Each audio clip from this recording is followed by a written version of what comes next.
இந்த வீடியோவில் எப்படி ஒரு ஸ்மால் அக்கௌண்ட்டை க்ரோ பண்ணுறதுன்னு தான் பார்க்க போகிறோம். இது வந்து கிரிப்டோ அண்ட் ஃபாரெக்ஸுக்கான ஸ்ட்ராட்டஜி. அதாவது ஸ்மால் அக்கௌண்ட் எப்படி க்ரோ பண்ணுறதுன்றது.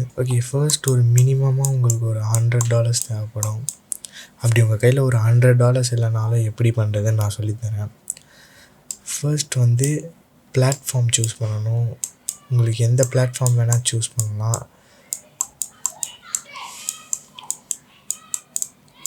பிளாட்ஃபார்ம் சூஸ் பண்ணிக்கோங்க. உதாரணத்துக்கு ஆக்டாஎஃப்எக்ஸ், எக்ஸ்னஸ் அந்த மாதிரியான பிளாட்ஃபார்ம்ஸ். அப்படி உங்கள் கையில் ஒரு $100 இல்லைனா நீங்கள் ப்ராப் ஃப்ரேமுக்கு போகலாம். ப்ராப் ஃப்ரேம் பற்றி உங்களுக்கு தெரியணும்னா இந்த வீடியோவில் சொல்ல முடியாது, ஏன்னா ஏற்கனவே இந்த வீடியோவில் லென்த்தாக போயிடும்.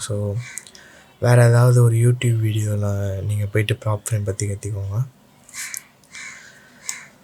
ப்ராப் ஃப்ரேமில் நீங்கள் $20-30 அக்கௌண்ட் வாங்கிக்கலாம்.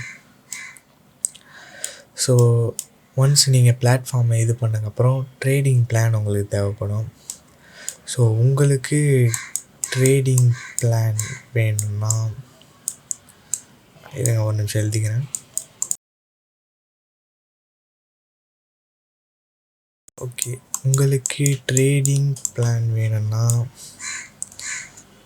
உங்களுக்கு ட்ரேடிங் பிளான் வேணும்னா என்னோடய டிஸ்கார்ட் சர்வரில் போய்ட்டு டவுன்லோட் பண்ணிக்கோங்க, ஃப்ரீ தான். என் டிஸ்கார்ட் சர்வரில் போனீங்கனாலே ட்ரேடிங் பிளான் டூல்ஸ் எல்லாமே ஃப்ரீயாக இருக்கும்.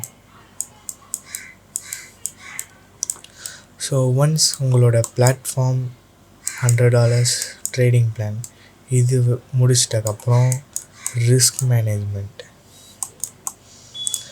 இதுதான் ரொம்ப முக்கியமான பார்ட்.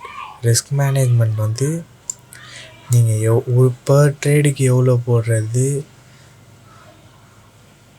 இல்லை உங்களோட கேபிட்டலுக்கு எவ்வளோ போடுறதுன்றது, அதாவது இந்த ட்ரேடிங் பிளான்லேயே எல்லாமே இருக்கும் ரிஸ்க் மேனேஜ்மெண்ட். ஆனால் நீங்கள் தனியாக ரிஸ்க் மேனேஜ்மெண்ட் போடுறது நல்லது. நீங்கள் பர் டேக்கு போடுற ட்ரேட் எல்லாமே நீங்கள் ஜேர்னல் பண்ணணும். ஒன்ஸ் உங்களோட ரிஸ்க் மேனேஜ்மெண்ட்டை நீங்கள் ஃபைன் பண்ணிட்டதுக்கப்புறம், அதாவது அந்த ட்ரேடிங் பிளானில் நீங்கள் ஃபைன் பண்ணிக்கலாம். ஒன்ஸ் இதை ஃபைன் பண்ணிட்டதுக்கப்புறம் ஜேர்னல் பண்ண வேண்டியது இருக்கும். கண்டிப்பாக இதை நீங்கள் எங்கேயும் கேட்டிருக்க மாட்டீங்க. அதாவது நீங்கள் ஜேர்னல் பண்ண வேண்டியது இருக்கும். ஜேர்னல்ன்றது பேசிக்கலி இப்போது நீங்கள் பண்ணுற ட்ரேடை அப்படியே எழுதி வைக்கிறது. உதாரணத்துக்கு ஒரு டைரியில் எழுதி வைக்கிறீங்களா, இல்லை நோட்ஸில் எழுதி வைக்கலாம். நோஷன் இருக்குது. நீங்கள் என்ன பண்ணுவீங்கன்னா, அன்றைக்கி நீங்கள் எதுக்கு ட்ரேட் எடுத்தீங்க, எப்படி ட்ரேட் எடுத்தீங்கன்றது எல்லாமே எழுதி வைக்கிறது தான். இது ஃபஸ்ட்டு கேட்க கொஞ்சம் டிஃப்ரெண்ட்டாக இருக்கும், ஆனால் போக போக இது கொஞ்சம் உண்மையிலே யூஸ்ஃபுல்லான ஒரு இது. ஒன்ஸ் உங்களுக்கு ஜேர்னல் பண்ணுறதும் எப்படின்னு தெரிஞ்சிருச்சுன்னா அவ்வளோதான், சிம்பிள். நான் ரொம்பலாம் இழுக்க விரும்பலை, ஈஸி தான்.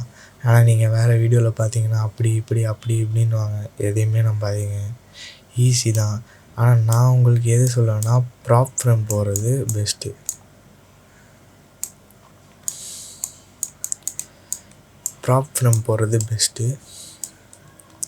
எனக்கு ரவுண்டு போட வேறு தெரியல. உங்களுக்கு வந்து ப்ராப் ஃப்ரேம் போகிறது வந்து பெஸ்ட்டு. ஏன் சொல்கிறேன்னா, $100ன்றது வந்து ரொம்ப கம்மியான கேபிட்டல். அதை வச்சு உங்களால் ரிஸ்க் மேனேஜ்மெண்ட் பண்ண முடியாது. நீங்கள் ப்ராப் ஃப்ரேமில் போனீங்கன்னா $20-30 உங்களுக்கு $5,000 அக்கௌண்ட் கொடுப்பாங்க. ஈஸியாக அந்த $5,000 அக்கௌண்ட் வச்சு உங்களால் ஃபஸ்ட்டு பாஸ் பண்ண முடியலனாலும் அந்த நீங்கள் வச்சுருக்க $100 ஒரு 3-4 சேலஞ்சஸ் எடுத்து ஒன்று பாஸ் பண்ணிங்கனாலும் நீங்கள் அக்கௌண்ட்டை பே அவுட் எடுத்துடலாம். சிம்பிள், இவ்வளோ தான். ரொம்ப இது பண்ணிக்காதீங்க. அடுத்த வீடியோவில் உங்களை வந்து பார்க்குறேன். அது வரைக்கும் பாய்.